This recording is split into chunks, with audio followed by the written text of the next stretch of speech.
wabarakatuh. Perkenalkan, nama saya Gita Ayulisa Grahana, mahasiswa Fakultas Keguruan dan Ilmu Pendidikan, Program Studi Pendidikan Guru Sekolah Dasar dari kelas SD 18 Atia. Di sini saya akan menjelaskan tentang hadis bekerja keras dan akan membacakan dan menerjemahkan artinya. Saya akan menjelaskan tentang kerja keras. Kerja keras merupakan sebuah perubahan atau perbuatan yang mulia. Kerja keras bisa bermakna seseorang melakukan sesuatu dengan sungguh-sungguh untuk bisa mendapatkan apa yang ia inginkan. Tujuan yang ingin dicapai dari kerja keras bisa berbagai macam, bisa dengan tujuan mencari rezeki, belajar, berkarya, karir, dan lain sebagainya. Jika melihat ke sekitar di dalam kehidupan kita sehari-hari itu, begitu banyak kita melihat orang-orang yang bekerja sangat keras, siang dan malam demi mendapatkan rezeki. Lebih banyak lagi orang yang terlihat seakan-akan mendedikasi kehidupannya hanya untuk mencari kesejahteraan hidupnya di dunia, hingga mereka melupakan ibadah dan investasi untuk kehidupan akhirnya kelak.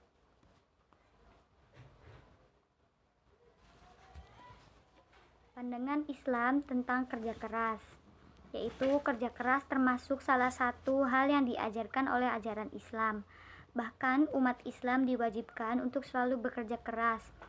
Kewajiban untuk selalu bekerja keras ini terdapat dalam Al-Quran surat Qasas ayat 77 yang artinya, dan carilah pahala negeri akhirat dengan apa yang telah dianugerahkan Allah kepadamu, tetapi janganlah kamu lupakan bagianmu di dunia dan berbuat baiklah kepada orang lain sebagaimana Allah telah berbuat baik kepadamu, dan janganlah kau berbuat kerusakan di bumi, sungguh Allah tidak menyukai orang yang berbuat kerusakan. Nah, dari ayat Al-Quran di atas kita mengetahui bahwa kerja keras ternyata juga diwajibkan dalam Islam, bahkan dalam kegiatan duniawi.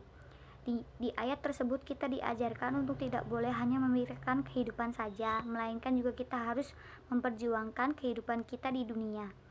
Kedua hal ini, dunia dan akhirat, harusnya seimbang diperjuangkannya, tidak berat sebelah. Sangat baik untuk kita memaksimalkan ibadah kita untuk akhirat, dan sangat baik pula kita untuk bekerja karena pula untuk kesejahteraan hidup kita di dunia. Langsung saja saya akan membacakan salah satu hadis tentang bekerja keras dan membacakan artinya dan menjelaskan.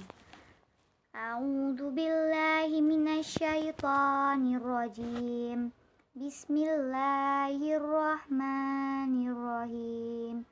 Man amsakalla min amali yadihi amsa maghfuro lahu, yang artinya adalah barang siapa yang di waktu sore merasa capek lelah lantaran pekerjaan kedua tangannya mencari nafkah, maka di saat itu diampuni dosa baginya. Hadis riwayat Tobrani. Nah, jadi penjelasannya itu, dengan demikian mari bersyukur kepada Allah jika sudah dimudahkan mendapatkan pekerjaan yang halal meskipun kecil gajinya, sebab dalam pekerjaan halal ada keberkahan, ampunan, dan kemuliaan di sisinya. Bagi yang masih dalam keraguan terlebih pekerjaan yang tidak halal, berhijrahlah, sungguh rezeki diri sudah dijamin dan pasti akan bisa didapat dengan lebih nikmat, tentram, dan bahagia melalui pekerjaan yang halal. Nah, bekerja adalah ibadah. Bekerja adalah bagian dari kewajiban seorang hamba kepada Allah Ta'ala. Karena bekerja adalah ibadah, maka ada aturan syariat yang menaunginya. Bekerja bukanlah asal bekerja. Bekerja bukan sekedar mendapatkan dunia saja, tapi bagaimana agar pahala juga diperoleh. Allah Ta'ala memerintah bekerja kepada setiap hambanya. Seorang muslim minimal sekali diharus untuk dapat memberikan nafkah kepada dirinya sendiri dan juga pada keluarganya. Nah, ada keutamaan bekerja. Yang pertama itu, orang yang ikhlas bekerja akan mendapatkan ampunan dari Allah Ta'ala. Yang kedua itu, akan diampuni suatu dosa yang tidak dapat diampuni dengan sholat, puasa, zakat, haji, dan umroh. Dalam sebuah riwayat dikatakan. Yang ketiga itu mendapatkan cinta Allah Ta'ala. Yang keempat itu terhindar dari azab neraka. Nah, bekerja yang berbuah surga. Nah, jika pekerja seorang muslim itu benar, tidak menyalahi syariat, dilakukan dengan benar, tidak menipu dan hal buruk lainnya, maka surga kelak di akhirat akan menjadi buah dari kerjanya selama di dunia ini. Pernyataan kerja yang dikerjakan seperti apakah yang mampu membuatkan surga. Setidaknya ada beberapa hal yang harus diperhatikan muslim agar kerjanya berbuah surga, antara lain dengan berikut. Yang pertama itu niat ikhlas karena Allah. Ketika bekerja, niatan utama adalah karena Allah Subhanahu wa Ta'ala, sebagai kewajiban dari Allah yang harus dilakukan oleh setiap hambanya, dan konsekuensinya adalah ia selalu memulai aktivitas pekerjaannya dengan zikir kepada Allah. Ketika berangkat dari rumah, lisannya basah dengan doa Bismillahi tawakkaltu Allah la haula wala quwata illa billah, dan ketika pulang pun kalimat tahmid menggema dalam dirinya yang keluar melalui lisannya. Kedua, itqan, sungguh-sungguh dan profesional dalam bekerja. Syarat kedua agar pekerja dijadikan sarana mendapat surga dari Allah Subhanahu wa Ta'ala adalah profesional, sungguh-sungguh melaksanakan pekerjaan yang diamanahkan kepadanya, memiliki keahlian di bidang tersebut.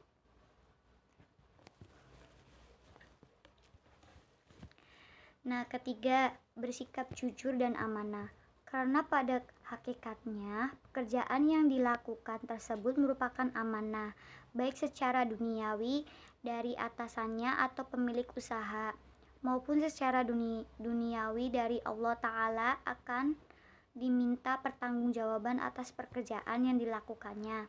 Implementasi jujur dan amanah dalam bekerja diantaranya adalah dengan tidak mengambil sesuatu yang bukan menjadi haknya, tidak curang, objektif dalam menilai, dan sebagainya. Yang keempat itu adalah menjaga etika sebagai seorang muslim. Bekerja juga harus memperhatikan adab dan etika sebagai seorang muslim, seperti etika dalam berbicara, menegur, berpakaian, bergaul, makan, minum, berhadapan dengan pelanggan, rapat, dan sebagainya.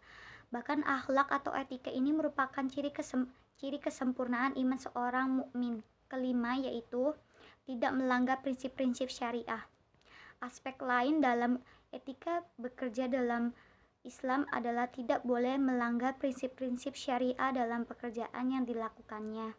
Tidak melanggar prinsip syariah ini dapat dibagi menjadi beberapa hal. Yang pertama itu dari sisi zat atau substansi dari pekerjaannya, seperti produksi tidak boleh barang yang haram, menyebarluaskan kefasadan seperti pornografi, mengandung unsur riba, masyir, horor, dan lain sebagainya. Yang kedua itu dari sisi penunjang atau tidak berkaitan langsung dengan pekerjaan, seperti riswah, membuat fitnah dalam persaingan, tidak menutupi aurat, ikhtilat atau laki-laki dengan perempuan. Yang keenam itu adalah menghindari syubhat. Dalam bekerja, terkadang seseorang dihadapkan dengan adanya syubhat atau suatu yang meragukan dalam samar antara kehalalan dengan keharamannya, seperti unsur-unsur pemberian dari pihak luar yang terdiri indikasi adanya suatu kepentingan tertentu, atau seperti bekerja dengan pihak-pihak yang secara umum diketahui kezaliman atau pelanggarannya terhadap syariah. Dan syubhat semacam ini dapat berasal dari internal maupun eksternal. Dan yang ketujuh itu menjaga ukhuwat Islamnya. Aspek lain yang juga sangat penting diperhatikan adalah masalah ukhuwat Islamnya. islaminya antara sesama muslim. Jangan sampai dalam bekerja atau berusaha melahirkan perpecahan di tengah-tengah kaum muslimin. Agar kerja kita bernilai pahala syurga, tentu kita semudah membalikan telapak tangan. Ada proses panjang yang harus dilakukan seperti dijelaskan dalam tahap-tahapan di atas tadi yang saya bacakan tadi. Semoga Allah Ta'ala memudahkan kita bekerja, bukan sekedar bekerja, tapi bagaimana setiap pekerja bisa bernilai pahala dan berbuah surga kelak. Nah, sekian dari penjelasan saya, kurang lebihnya mohon maaf. Wabillahi taufik wal hidayah. Wassalamualaikum warahmatullahi wabarakatuh.